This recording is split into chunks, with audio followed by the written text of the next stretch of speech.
Hello, everybody. Welcome back to Signature Song, the podcast where two music-loving friends get together and talk about a different artist every episode and try to figure out what is that artist's signature song. I'm Jorge. And I'm Lane. And today we're going to talk about a band that means a lot to both of us, I think. We're talking about a band that's been around since 1979, who cover the wide range of the emotional spectrum that can be expressed in music, from giddy, sugary pop to dour, depressing, dense compositions. I think that's why I like them so much. They feel like a band that uses every available color in the emotional spectrum. And a band that, even though, again, they've been around since 1979, they just released last year what I count as one of their best albums of all time. And we're talking about The Cure. How do you feel about The Cure? What is your relationship with The Cure? Tell me. Yeah, I would say that The Cure is an important band to my musical development and to my development of my taste. I first got into them when I was maybe 13 years old, which is like the perfect age to get into The Cure. And I've enjoyed so many of their albums. Disintegration is one of my favorite albums of all time.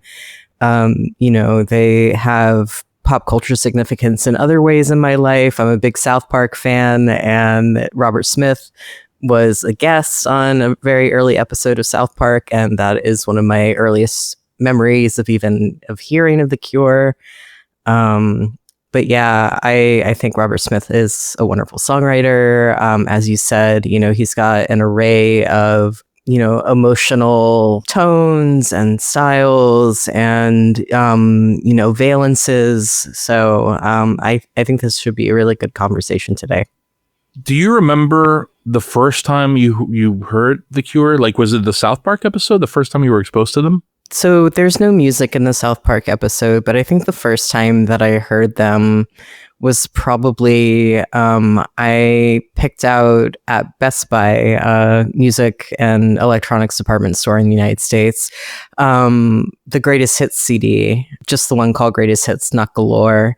And I think that was probably the first time that I had heard them. But I think the first time it really, like, their music stuck with me was shortly thereafter. I listened to Disintegration in full, and I just remember being awestruck at how beautiful the compositions were and how deep the feelings seemed to go and how he seemed to understand how I was feeling at that moment in my life. Were you driven to pick up Disintegration because in South Park, one of the kids says, "Disintegration is the best album ever"? Yeah, Kyle says that. I wanted to get Disintegration actually because I read about it in Rolling Stone magazine's 500 Greatest Albums of All Time in 2003. It was in the low 300s in that ranking, and I was curious about it. I know. Blasphemy. I know. Should be higher. I don't know where it is in the revision of it. We'll have to look it up. But that was the first album that I got by them, and it remains the most important one to me. It's funny how pop culture and comedy has this ability to bring other elements into your life that enrich it in many ways. Like, the first time I heard of The Cure, it was because of Jay and Silent Bob Strike Back. Yeah, a Kevin Smith movie. Again, I was also, just like you, I was a kid. And like many kids in the early 2000s, I was a big Kevin Smith fan. In Jay and Silent Bob Strike Back, there is a movie website called moviepoopshoot.com, where people shared movie news and commentary. It was a fictional website, but then after the movie came out, it became a real website. And one of the real columns on the real version of moviepoopshoot.com was a column called The Velvet Down Underground, written by an Australian writer called Reuben Ham. That column is an unsung hero in my life, because to say that his takes and his recommendations and his musings on music and various other topics were influential on me growing up, and even the stuff that I'm still attuned to and that I still enjoy, would be an understatement. That column was huge for me. And one of one of the installments of this column was something like the 33 greatest moments in rock and roll history. And one of them was Robert Smith and The Cure released Disintegration. And I was so interested and intrigued by this album that everybody seemed to love. And shortly after that, I also purchased the 2001 compilation Greatest Hits. So it's funny that we both came at it from media and that we both came at it through that album, very fortuitously timed release for that album. But I actually didn't pick up the CD or the vinyl. I picked up the DVD, which included their music videos. So my introduction to The Cure was very visual as well. Shortly after that, started exploring their discography in earnest, started putting it together like a puzzle. Eventually, they just became enmeshed with my life and my sense of self. So big Cure fan here, and it sounds like you are too. So I'm happy to be talking about them. Yeah, it was actually kind of funny. When you and I picked our songs, we had the same list of that never happens. That's never happened. Yeah, that's never happened. Yeah, we've only done this 3 other times, but so far, like every time we compare contenders, there's always been a little bit of difference between our lists, and we talk it over and we come up with a single unified list, which is a compromise. But in this case, we picked the same songs, which is wild because I feel like we left a lot of big potential contenders out. Yeah, at least like half a dozen. By virtue of the premise of this podcast, Signature Song, we're going to talk about hits, the songs that define this band to the general public and to the world. What do people think of when they think of The Cure? So we're going to talk about some hits, but this is a band that the real riches are in the deep cuts. The hits are great, but so much of the greatness that they've put out are in their lesser streamed tracks and their less explored albums. They just have so much. So we're going to stick to singles. We're going to stick to the hits, just like we do every episode. But man, if you want to add value to your existence, go do a deep dive of The Cure. Listen to all their albums and even the stuff that's not on the albums, because boy, there's so much greatness there. Yeah, and I think that it speaks to our mutual appreciation of the band. This unanimity of these picks is a little bit gratifying because, like you said, we don't really do that often. But I will say also that The Cure, to me, is represented by their albums more than songs. Like, I think that the best way to get into The Cure is to kind of take each of the albums as kind of an individual cohesive piece of artwork, because often their albums are, thematically and sonically like woven together in sort of a unified way. So I think that I would agree with you and say that there is much to explore beyond just what we'll talk about today and their singles. Absolutely. You want to get started, or? Yeah, let's get started.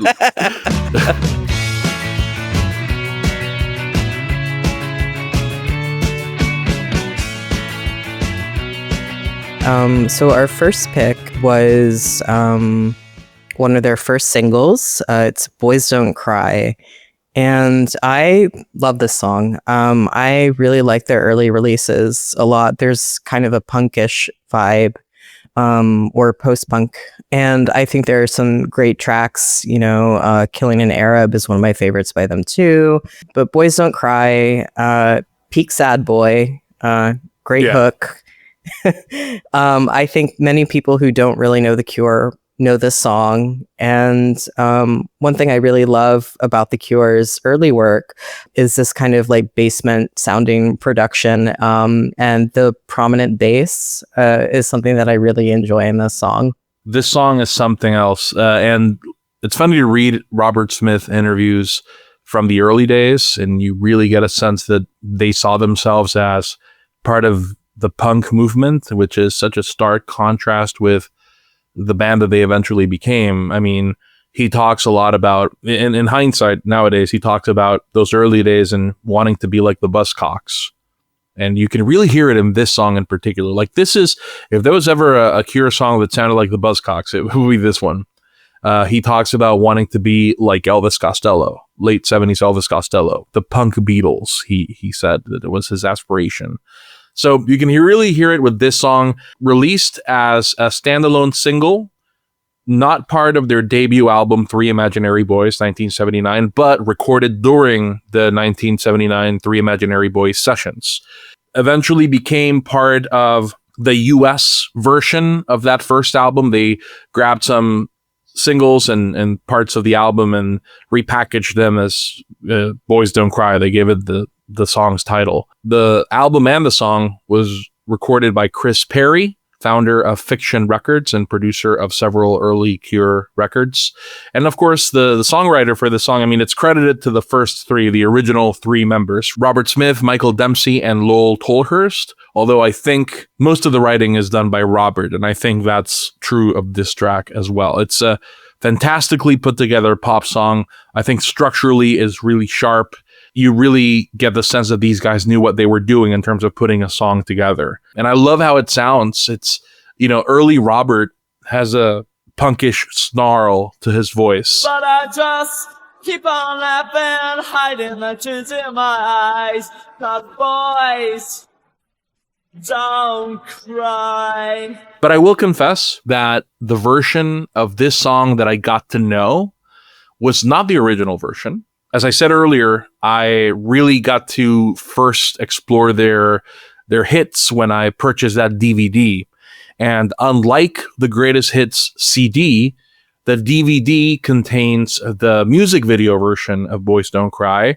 The original version of Boys Don't Cry does not have a music video, so the DVD did include the later version. In 1986, fresh off the heels of the success of The Head on the Door, The Cure put out a new mix of Boys Don't Cry that features some slight differences instrumentally. I mean, it's very much the same band as the original. It retains that sound, but there's a few small differences. For example, it starts off with the full band instead of just the guitar playing those opening three chords. There's strumming pattern at the start of the song is a little different, and there's a few just slight mix and mastering differences. But the big difference here is Robert Smith's voice. Recorded in 1986, the version that I grew to love is very different vocally. There's more of a roundness in Robert's delivery. Of course, this is the guy who had, by this point, really settled into his artistic persona in a way that in the 70s he really hadn't. But I just keep on laughing, hiding the tears in my eyes. Boys don't cry. Yeah, I've probably seen the music video before at some point in the past, but the one that I'm most familiar with is the original version. I think there was a big expectation for this song to be a radio hit. It became a radio hit over the years. It sort of became a more popular song gradually with time. But at the time, the song peaked at number 99 in Australia. It didn't even enter the UK singles chart at the time. So the 86 re-release, fresh off the heels of The Head on the Door, I think there was a real hope for capitalizing on The Head of the Door's success and making this the hit that they were expecting early on.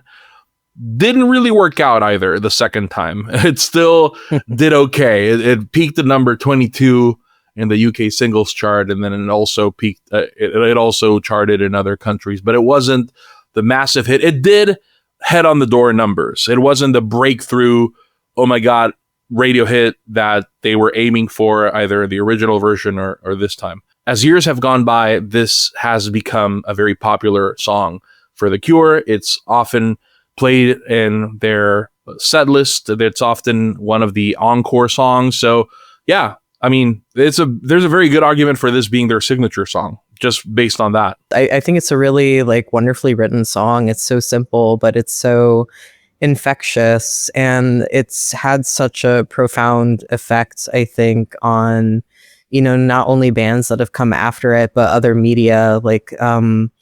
that movie Boys Don't Cry was named after the song. Yeah. There's quite a few points of cultural significance for Boys Don't Cry. I also think the song was very influential. Just think about what it's about. Just think about what Robert is singing.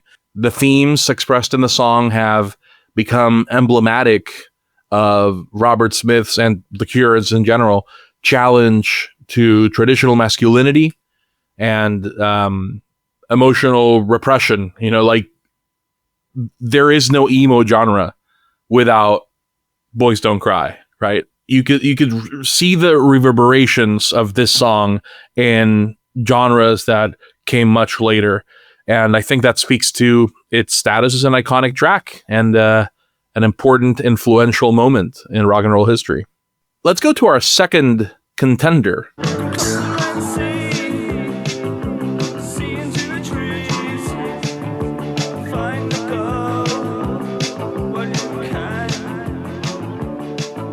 Our second contender for the Cure's signature song is called A Forest. Now, talk about reinventing your sound immediately after you burst out of the gate. I mean, 1980, the second time the guys release a piece of music, an album, 17 seconds following Three Imaginary Boys, and sounding completely different. An evolution, a refinement, maybe a aiming of what they want to do as a band or who they want to be as artists. And A Forest is, easily the most iconic track on 17 seconds. It's a claustrophobic loop of despair with very, very 80s sounding production. So they definitely made the aesthetic jump from the 70s straight into the 80s in a very clear and explicit way. Written, of course, by Robert Smith and produced by Robert Smith and Mike Hedges, who is a British producer who's worked with artists like Susie and the Banshees, The Associates, later Manic Street Preachers. And oh my God, this track is a big mission statement aesthetically for the band in 1980. What do you think of A Forest? Well, I think that it sounds like it was recorded in a sewer, but I hear that. It's so moody and atmospheric. I really think the riff is incredible in this song. I think you're right. I think it's a huge departure from some of their earlier singles. There's not really like a poppy vibe to this, in my opinion. It's dark. It's brooding in a way that I think even supersedes something like Boys Don't Cry. I think that the production, other than sounding like it's in a sewer, is really fitting for their new approach. I think that they are playing with kind of spaciousness and like the different stereo channels in a different way. So I really like this song, and I know that we might disagree on the merits of 17 seconds, but I think that it's actually one of their best albums. Yeah, and this is where I put on my hot take hat, and people who listen to this who are big Cure fans probably get mad at me. 17 seconds has never really been a big favorite of mine. It doesn't quite capture what I like about the Cure. I've always been more interested in melody and dense harmonies and color, and 17 seconds is by design, so this is not a fault in what they were trying to do. It's very monochromatic, and they did it well. It's just I'm not personally aesthetically aligned with that kind of sound that they were going for. To this day, it still ranks lower than most Cure albums in my personal ranking. Just feels a little anemic to me. When I want dark Cure, I want something a little more intense, like Pornography.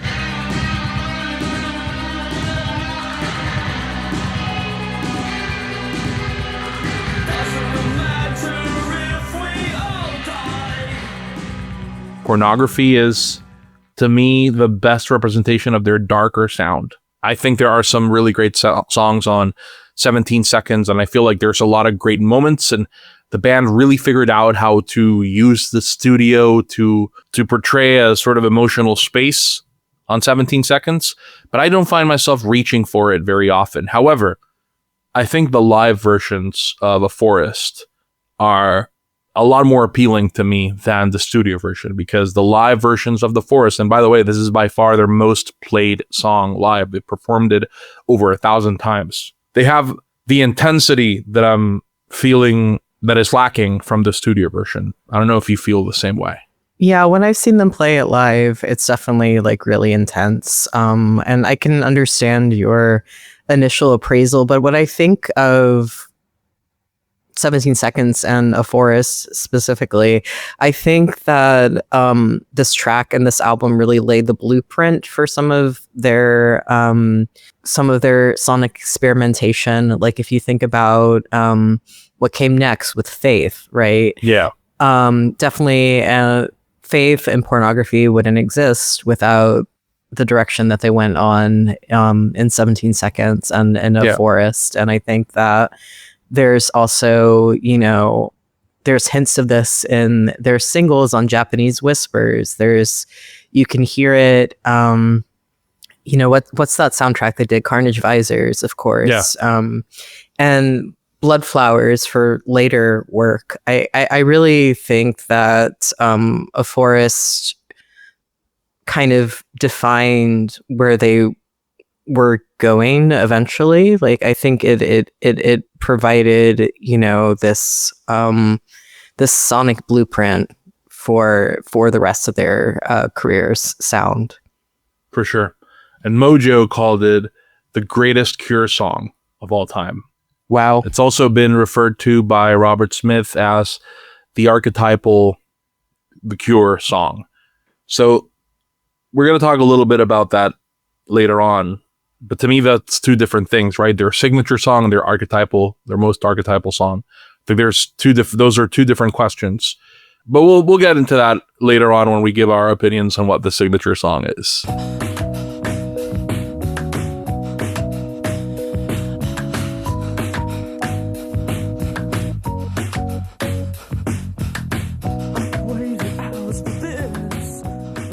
Our next contender for signature song is from the 1985 album, The Head on the Door, and we picked Close to Me from that album. And I think Close to Me is a really nice pop song. I really love the hand claps and the dual keys of Pearl and Lull. The hand claps and the drum are really insistent and catchy, but also pleasant. And I think, like the title, it's a little bit itchy and lusty and claustrophobic. I think it's a great representation of some of their mid-'80s types of singles. Other songs that kind of fit into that like motif would be like The Love Cats or The Walk. But I think that The Cure really, with Close to Me, they also did like kind of a little bit of a jazzy kind of bent to their music in a way that a lot of bands at the time weren't doing.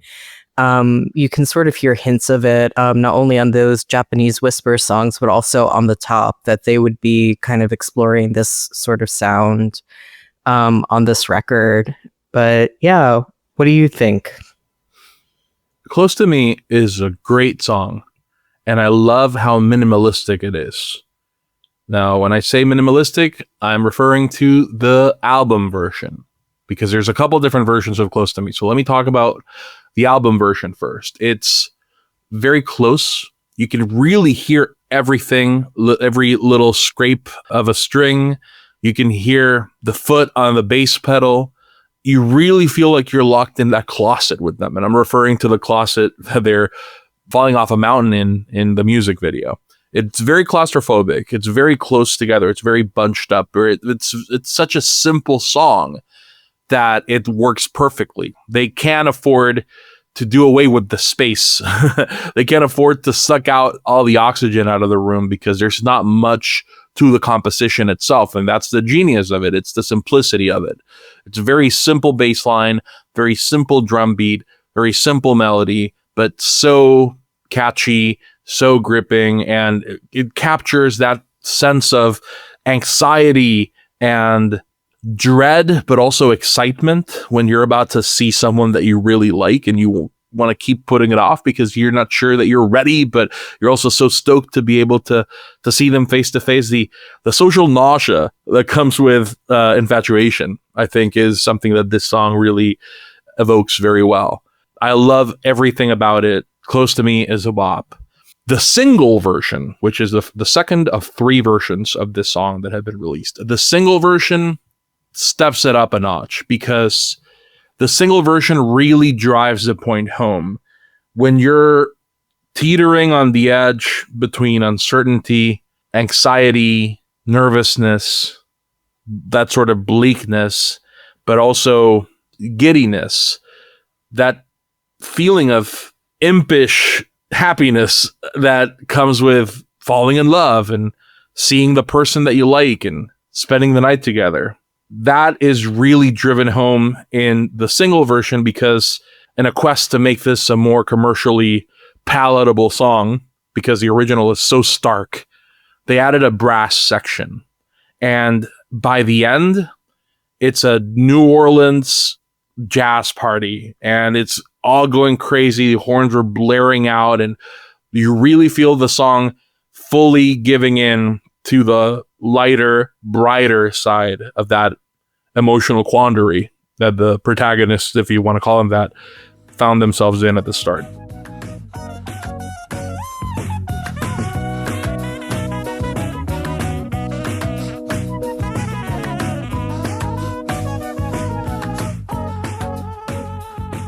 It's brilliant. The single version is my favorite, really helps complete the song's emotional arc, or rather the emotional arc that the song seemed to be hinting to. Now there is a third version.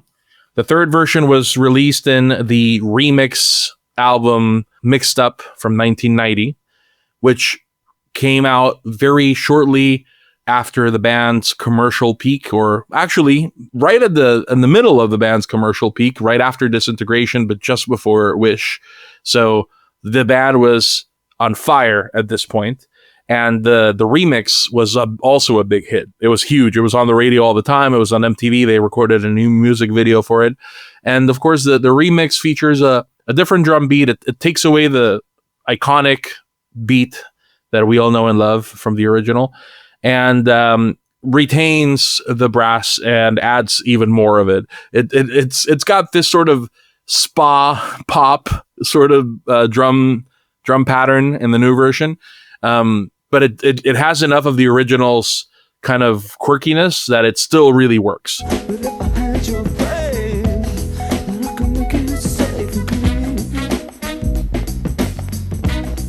However, I will say that if I had to pick between the 3, single version wins every single time. I know the single version, and I would agree that it's better. I don't think I've heard the version on Mixed Up. But I think you did a great job at capturing that sort of anticipatory feel that the song has. It really kind of vacillates between that joy and that discomfort that comes along with, like you said, infatuation. I think Robert's vocals are at a new expressive peak for them in this particular song. We definitely have at this point in their career heard a range of modes and moods that Robert sings in, but there is kind of like purring and caterwauling and, like these little leaps and jumps and hiccups. And I think that the way that this song is performed vocally, not just instrumentally, I think contributes to its overall vibe. There's a great pick for signature song because it's a very popular song. It charted really well for them. And to this day, it's still a party when they perform it. And it's instantly recognizable, that drum beat. I don't know. It's just a great song altogether. That said, let's move on to our next signature song contender. Show me how you do.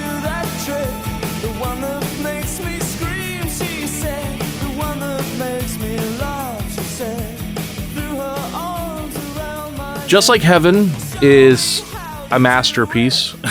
There's really no other way to describe it in my opinion.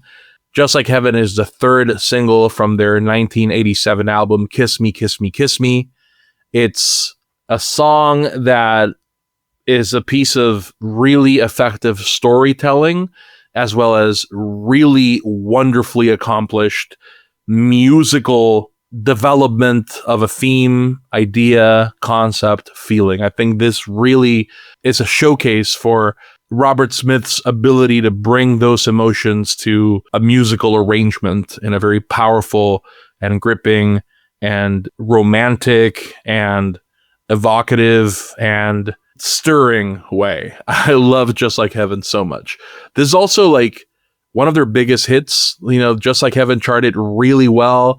It made it to number 29 on the UK singles chart. It was actually The Cure's first top 40 hit in the US, which was huge. Eventually was certified platinum for sales of over 600,000 copies in the UK. And it's been hailed as one of the band's greatest songs ever. Mojo ranked it number 4 on their list of the greatest Cure songs. Billboard ranked it number 1 in their article of the 40 greatest Cure songs. And I don't know. I just think it's a wonderful, wonderful song. What do you think of Just Like Heaven? I agree with you. I think it's one of the best pop songs ever written. It's atmospheric, it's beautiful, it's well orchestrated and composed. Robert's voice is strong and effervescent. And I think it's impossible to forget the melody. Once you hear it once, it'll be stuck in your head for the rest of your life. It's such a great way to start a song. The lyric, show me, show me, show me how you do that trick. Like that's such a great hook, not hook in the musical sense of a hook, but like a hook in terms of the literary sense of a hook. It grabs you and it draws you right in. It's so wonderful. Yeah, I think the lyrics are great. They fit the song perfectly. And like you said, they draw you in. I also love that this song is kind of equal parts joy and melancholy. It takes some of the emotional extremes that the Cure tend to vacillate between across their discography and unites them in a really beautiful, bittersweet way. And I think this is another one of those songs too, where people, if you don't know the Cure, they would know this song. Like if they heard the song, they'd recognize it somewhere. Yeah, it just seems like a very culturally present song. Like you said, if you've never heard of the Cure, you probably are somewhat familiar with this song. Likely you've heard it somewhere, you've seen it, or maybe you've heard somebody cover it. This song has been covered many times, most famously by Dinosaur Jr., who released a cover in 1989 that was more of a rock, noisy, sped up version that even Robert Smith said was great. He liked it a lot. Katie Malua covered this song as well, and hers was a minor hit. It's been covered in many languages. One of the things I love about it, in terms of how the instruments play out, it really has a feeling of unfurling, right? Like we start with just the drum and the bass, then the acoustic guitar comes in, then 2 different layers of electric guitar come in, then the keys, those beautiful angelic sounding synth keys, lead us towards the guitar lead, which very elegantly goes up and down the neck. And then that all leads into Robert's impassioned vocals or in the opening verse. And one of the things that I found interesting about this song and how it's constructed is that the chorus is sort of an afterthought. It only happens twice, and the second time it happens is near the end. It's right at the very end of the song. So the strength of this pop song, where pop music conventionally is all about the chorus, is all about everything else but the chorus. The chorus is great, for sure, and it's a welcome change because this song is pretty repetitive musically. But because of the arrangement, because of the gradual way the instruments come in, and because of the brilliant way it was produced, you don't really hear the repetitiveness. And when you finally break away from the repetitiveness, it feels like a nice respite, but it's not really the main point. Nobody listens to this song for the chorus. Let's go to our next pick.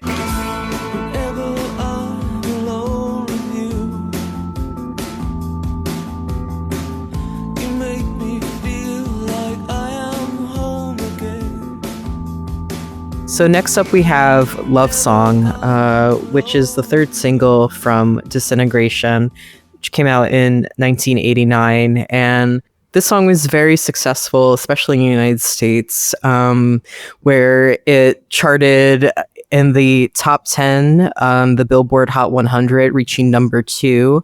That's massive. Yeah, it's the only song that of theirs that has reached the top 10 and in the top 100 in the US charts. It also made it to number 18 in the UK and within the top 20 in both Canada and Ireland. Love Song is a very simple song. It's got these chiming guitars and this simple melody, the synthetic string effects. It was written by Robert for his wife for their wedding day, which I think is very sweet. I've always kind of felt like the song didn't really fit on Disintegration. Like, I felt like thematically it was so different from the other tracks on that album. Like, I know that it obviously has been something that's been very successful for them and has been very culturally relevant. It's been covered by so many people, from 311 to Adele to Tori Amos to Good Charlotte to Death Cab for Cutie and countless other artists. But I always felt like it kind of stood out in a weird way on that album. Not to say that I don't like it, but to me it seemed a little bit different than the other songs on that album. We've talked about Disintegration a couple of times. We've mentioned Disintegration and how important it is and how much we love it. For people who might not be aware or who never actually took the plunge and listened to Disintegration is a maximalistic masterpiece. Every song in Disintegration, when I think of it, I think of a denseness. It's a very dense album. It's filled with layers upon layers of synth strings, and it has these deceptively ornate drum patterns. It's very Baroque. The whole album is very Baroque. Love Song is very different from that. It's very sparse production-wise. Yes, there are layers of keys and all that, but for a lot of the song, we just hear the drums and the bass. And that's by design. I don't think the band set out to do anything complex with this song. And I think the simplicity of its music underlines the simplicity and emotional clarity of the lyrics. Disintegration is a tangled web of messy emotions and oblique sentiments and smudged, bleary ink on a letter that's been sitting under the rain for 30 minutes. Whereas none of that applies to Love Song. Love Song is very simple, and I think it's great. I love Love Song. I fully agree with you that it doesn't quite fit in Disintegration, because the other moment in Disintegration that approaches this level of simplicity, clarity, directness is maybe Lullaby, maybe. Mm-hmm. And that's a song about sleep paralysis and thinking that your sleep paralysis demon is a spider monster coming to torment you at night. So it's a very, that's already pretty different from what we hear here. This very sweet sentiment of no matter what happens in our lives and no matter whatever I do and whatever anybody says, I will always love you. Like, that's the intent behind this song. And I think it's wonderful that Robert wrote this song. I think it's wonderful that it did as well as it did. But if the question is whether it fits in Disintegration, I would say it doesn't. However, I do think it's an incredible contender for the Cure signature song because, like you said, it's massively popular. It's been covered by so many artists. I actually heard a version of this song by an Argentine band called Cumbia Queers. they adapted the lyrics into Spanish, and it's actually kind of cool.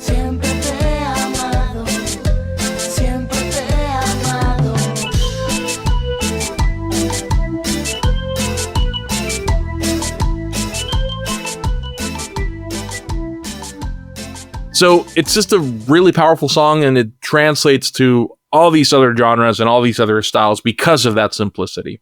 And I also think that the guitar solo on this song is kind of underrated. People don't really talk about it, but half of the power of a guitar solo is picking the right moment for it and when it comes in, because it really amplifies the emotion in a moment. And I think the guitar solo here, although it's again very simple, couldn't come in at a better time. It's a wonderfully placed guitar solo in a wonderfully constructed pop song.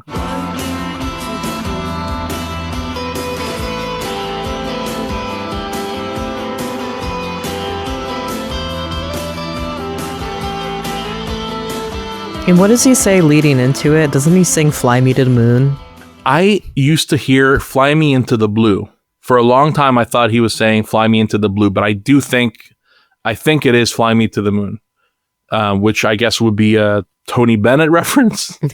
I mean, it goes along with the song's overall romantic vibe, so it makes sense. The Niaz version is really good too. It's got like kind of a Middle Eastern sort of vibe to it. Nice. I don't think I've heard it.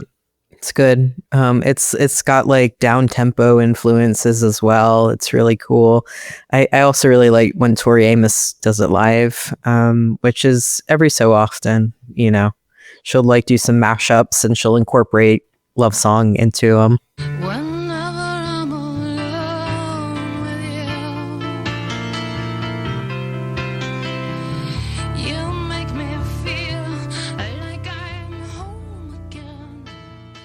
Okay, let's move on now to our final signature song contender.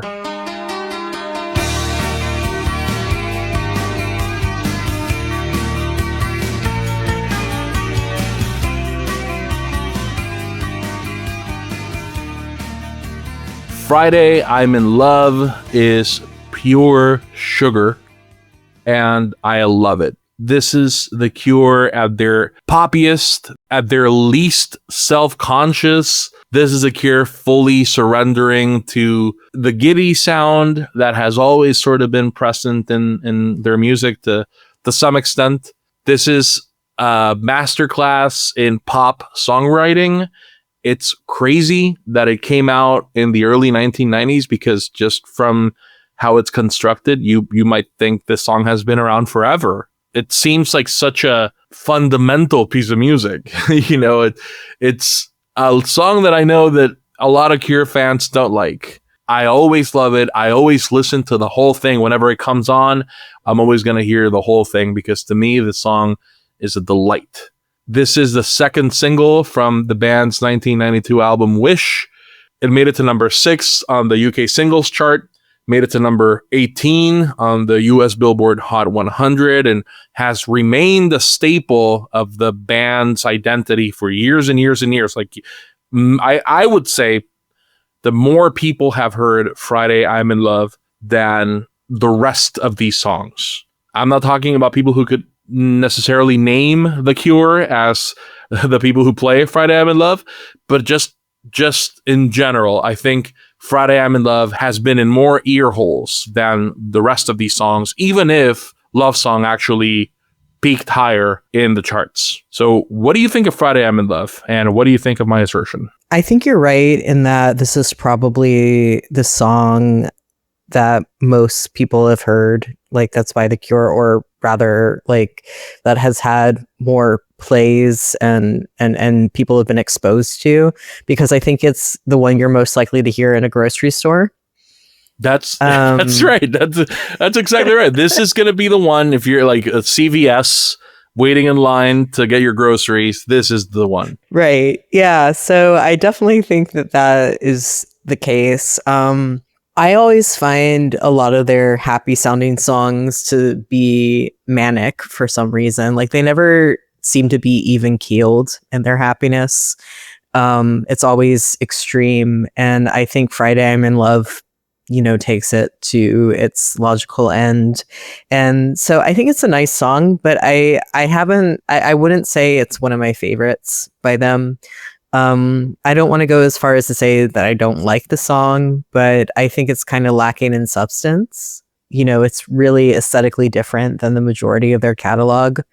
Even some of the other upbeat songs, the closest thing that to me, I mean, well, they have other manic sounding songs. Oh yeah. Other than, but I don't know. It doesn't really do it for me, to be honest with you. That's my hot take. No, that's interesting. And you know what? I think a lot of Cure fans will probably agree with you. Like you don't dislike it, like straight up dislike it. It doesn't do it for you. And I think that's totally fine. I would not put Friday I'm in Love in my list of favorite Cure songs. If I made a playlist right now to show the Cure to somebody, I would not include Friday I'm in Love. Not only because it's not actually one of my favorites, but I also think they probably already heard it. Like they don't need to hear it again in this playlist. But I do find it so charming. I really like the sugariness of it. I really like the little touches, like the background vocals at the end of every line, the harmony that goes, I'm in love at the end. It just gives it such a nice color. The bridge, I love the bridge. I love how it seems to subtly amp up, and there's a shaker that comes in at that very moment when they jump into the bridge, and how it resolves beautifully back into the verse. Days of the week kind of songs. There's many of them. Most of them would be categorized as children's music. I think Friday I'm in Love is a little bit of a kid's song. I mean, I don't know. You know what I'm talking about, right? It's wholesome, but every once in a while you want to engage in the candy. Every once in a while you'll eat a juicy fruit or whatever. I don't know what candy would you compare Friday I'm in Love to? It would be like Starburst. Yeah, something like that. Or what do you call it? Those a Jolly Rancher. Friday I'm in Love is like a Jolly Rancher of a song. And I love it for it. I'm not gonna lie, I really like it. Like I said, not in my top 10 or even top 20 probably, but I just think it does what it sets out to do really well. I also really like how it sounds. And one thing I learned in my research here is that the song is actually a quarter tone higher than how it was originally recorded. Apparently, the tape of it was accidentally sped up with a vary speed. And so you can't really play it in the original key if you want to sound like the album. Like it's in D major, but the released version is a quarter tone higher above it. And I think that adds to the jangliness of it, that toy-like feeling. I keep comparing it to children's things, toys, candy, but I don't know. I'll go to bat for this song. It's funny you mentioned the bridge as kind of something that you really love about this song, because I can't stand the bridge to this song. Really? Like if I want to listen to like something that's really poppy by The Cure, other than Just Like Heaven, I would probably go for Mint Car over this one any day. The sun is up, I'm so happy I could scream. And there's nowhere else in the world I'd rather be. You would pick Mint Car over Friday I'm in Love? Yeah. The song that Mint Car is desperately trying to ape? What are you really? Okay, that one is wild to me. I think Mint That's my hot take. I think Mint Car is a terrible song. Like, oh my God. I just don't like anything about Mint Car. But I look, there's no judgment in this podcast. I heard judgment in your voice. It was more surprise than judgment, because Mint Car is in a short list of Cure songs I actively dislike. But look, we're each human. We can be wrong about things, and who's to say which one of us is wrong is what I'm getting at. Nobody can know. Nobody can say. Okay, Friday I'm in Love is our final contender for the Cure signature song, but we do have some also rans. We do have some honorable mentions. What is a song or songs that you considered that we didn't include? There are a couple. In Between Days comes to mind. That's a big one, yeah. Yeah. I mean, I think that is kind of the predecessor in the way that, A Forest was the predecessor to like a lot of the stuff that came after it. Like, I think that there would be no Just Like Heaven or, Friday I'm in Love or Mint Car if not for In Between Days. Yeah, I agree. And I think that there's even a more explicit connection between In Between Days and Just Like Heaven. I always found it interesting how both songs have that little melody that plays at the end of the In Between Days intro, which is dun, dun, dun, dun, dun, dun. It's the same melody that you hear at the end of the verse of Just Like Heaven, that I'm in love with you. It's the same little melody. It's a very simple, string of notes, so it's not wild that they reused it, but I always heard that as a little connection between the songs, and I like it. The other song that I had in mind prior to Wish would be Why Can't I Be You, simply because it was such a big hit, and I think it really encapsulates that there's like an obsessive mania to it that Robert conveys so eloquently. But I think ultimately, like, the songs that we picked stand up a little bit taller in their discography. Agree.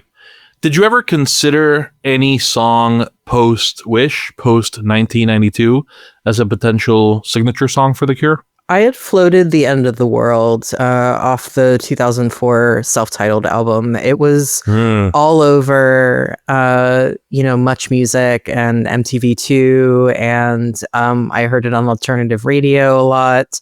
And I know that it was, it wasn't quite, it never rose up to, I think Friday I'm in Love was their last like really big hit here in the States, but it was definitely something that I heard a lot and that I think is really emblematic of a lot of different kinds of their sounds. I think it sounds like it could have fit on Kiss Me, Kiss Me, Kiss Me. It could have fit on Disintegration. It could have fit on Wish. Yeah, that one's an interesting one. It's got that nice palm muting stuff going on, and the way the bass mirrors Robert's voice is actually really cool, and I don't think they've done that before. I love The End of the World. I actually really like that 2004 album. I know it gets a lot of crap. It was the first new Cure album that came out when I was already a fan, so it'll always have a special place in my heart. It was kind of their commercial comeback after being away for a little while. It's their new metal album. It's their Ross Robinson new metal album. That's right. I had another song that I considered, which is their 2001 single Cut Here. And that was a single that was recorded and released to promote their the Greatest Hits album that we've been discussing. That was sort of the entryway for both of us. And I think it's a beautiful song. It's a song about regret and longing and the little moments that you wish you could change. I don't think the general public would know Cut Here, really. I don't think it was a huge single for them. And also, musically, even though the melody is very Robert, the way that it's recorded and arranged, I think it sounds like The Cure playing New Order, kind of doing a New Order cosplay. So I ultimately didn't include it. Now we've talked about our contenders. We've talked about the honorable mentions. Now it's time to reveal what our signature song pick is for The Cure. And I'm really excited to say that this time around, we will have a third voice chiming in. Gavin from the All Cure podcast, The Holy Hour. We've had a few conversations. I was a guest on the podcast a while ago. Great guy, great podcast. If you're into The Cure, go check them out. They do all these really great episodes where they discuss different facets of The Cure's career. They will go into interesting scenarios. They will do analysis. Great podcast. If you're a fan of the band, you need to be subscribed to them right now. So I told him about this episode that we were going to be recording, and he was kind enough to submit his own take on what the signature song is. So let's see if we have a three-way tie, or if it goes 2-1, or maybe all three of us pick something different. That would be fun. Who should go first? Do you want to go first, or should I? I don't mind going first. Go for it. Mint Car. What are you doing? Why are you doing this to me? Oh my god! All right, no, but for real, serious for real. this time. I pick Love Song. I think that Love Song it's got the commercially successful component. It has, the numerous cover versions and other elements of it being kind of in the zeitgeist of popular culture. I think it's on their most important and meaningful album to not just myself, but to a lot of their fans. And did I already say that it charted well? It charted well, It charted really well. It's also just sonically has kind of like a strong Cure vibe to it. Like I think that it's, even though them writing a straightforward love song was kind of out of their usual purview of lyrical topics, I think sonically it sounds like The Cure. I'm really glad you went with Love Song because I did not. Wow. My pick for the Cure signature song is Just Like Heaven. I think it's a song that is extremely popular and with time seems to be getting more and more popular. I think even though it didn't chart as well as Love Song, I would say it's probably eclipsed Love Song in terms of how recognizable it is and how synonymous it is with The Cure at this point. I think Just Like Heaven also is a sweet love song, but it has this fatalism to it. It does end with the protagonist waking up alone in the beach and not having the girl that he was so in love with around. And that elusiveness of real love, it's just out of reach. You can't quite hang on to it because, like everything else in life, it is fleeting and momentary and won't be around for long. And I think that's something that The Cure really explores a lot in their work. I think that's a great pick. I think that was actually my original choice. And after I thought about it, I changed my mind. But I think Just Like Heaven is probably one of my top 5 Cure songs ever anyway. And I love it so much. And I would be happy to have it as their signature song either way. So, but I stand in my truth of Love Song, but I really like your pick. Let's check out what Gavin has to say. Hey guys, this is Gavin from the Holy Hour All Cure podcast. Thanks so much for having me on Signature Song. Love the premise. So, we did a one-off episode along these lines a few years back, and it was based on a somewhat clickbaitish online article where Robert Smith cited the most archetypal Cure song. So after debating what the hell an archetypal Cure song is, we basically settled on their signature song. Not their biggest radio hit and not even their biggest fan favorite, but a song that represents all aspects of the band and gives the truest representation of their entire body of work. For some bands, that's a lot easier of a task, but for The Cure, that's quite a challenge. Somehow, they managed to have songs that sing "It Doesn't Matter If We All Die," as well as "The Sun Is Up, I'm So Happy I Could Scream," often in the same set list even. It's pop versus goth, the definitive happy-sad band. Love Song and Friday I'm in Love are the band's 2 biggest chart toppers, both reaching number 2 on the mainstream pop charts. If you don't know The Cure at all, you probably still know those 2 songs. But Friday leans way too far on the poppy side, especially when your most popular album is Disintegration. So Love Song is on Disintegration. But at the time, that was even debated being cut from the album because it was just a little too poppy and didn't quite fit the overall gloomy mood of the album. So what about Close to Me? While the lyrics are dark and social anxiety seems to be the hidden message throughout, it still doesn't fully encompass the super dark vibes that the band was known for just 4 or 5 years earlier. So the last 2 contenders are the harder argument. Perhaps the 2 best Cure songs ever. They're poppy, they're catchy, people cover them all of the time. They're both staples in just about every live set for the last 40 years, and it's Just Like Heaven and Boys Don't Cry. However, I give these two songs the runner-up spot only because they are still slightly poppier than the average Cure song. My choice for the Cure's signature song is 1980's A Forest from 17 Seconds. The song leans maybe one click further on the dark side. Not that I prefer the dark side or anything, but the dark side has been the through line in all the Cure's music. Even their poppiest of pop albums still has a few dark bangers on it. And A Forest still has the catchiness of a single, although not a highly charting single. It's moody, it showcases the first example of Robert's abilities to layer a track to perfection. You hear a hint of a forest in every song by The Cure, the poppy ones and the dark ones. Robert's voice also is more signature Cure sounding than it had been on their previous debut album. But perhaps my biggest piece of evidence for choosing A Forest as their signature song is the fact that it's their most frequently played song throughout their entire career. It's considered a rarity if they don't play it at a show. It's been played 1,195 times live, often a main set closer. And if it's good enough for Robert to call it his archetypal song, then it's good enough for me to call it his signature song.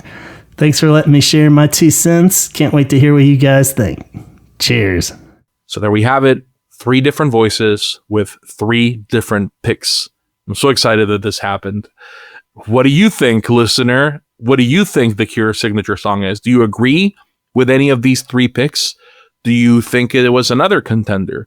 Do you think it was a different song that we didn't even consider as a contender? Is it Mint Car? No, it's not. Leave us your comments. Leave us your thoughts. We want to hear from you either on Instagram at Signature Song Pod or on the comments here on your pod player. We're happy to get any comments you want to give us. Thank you so much, Lane. It was so great, as always, to talk about music with you, which is what we've been doing for 20 years at this point in our lives. It was so great to talk about this band that means so much to both of us. I agree. That was a lot of fun. I'm glad we did that. And I'm glad we got to talk about The Cure because they're so important to our friendship and to us as individuals and kind of our development of our tastes and everything. So this was a blast. Thanks again to Gavin for submitting his pick for signature song.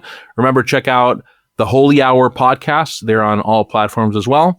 And on the next episode, Aruba, Jamaica, ooh, I want to take you, because we're going to talk about the Beach Boys. Was that corny or what? We're going to explore the career of the Beach Boys, the long and tenured career of the Beach Boys, and try to pin down what their signature song is. Is it Kokomo? I don't know. We'll see. Thanks again, everybody, for listening, and we'll catch you next time. Bye, everyone. Thanks.